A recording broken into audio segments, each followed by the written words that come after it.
Mana handcraft degani bu nima degani bilasizlarmi? Ruchnoy qilingan. Ruchnoy ishlar hammasi qimmatbaho yuradi.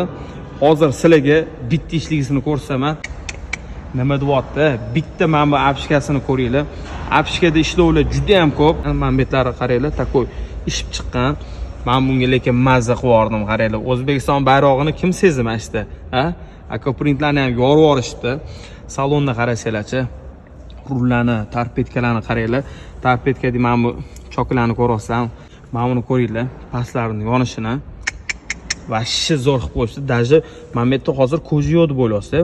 Polniy koja qilingan. Mana sizlarni qaranglar. Perforatsiya abdufla ishlaydi. O'rtasi shu alikantari qilingan. Choklari ham xuddi shunaqa. O'zbekiston bayroqlari. Mana bu yonishiga vashshi mazza qo'yardim lekin. Mana qaranglar. Kechqurun vashshi cho'tki ko'rinadi. Parli, mana patologlarni qaranglar.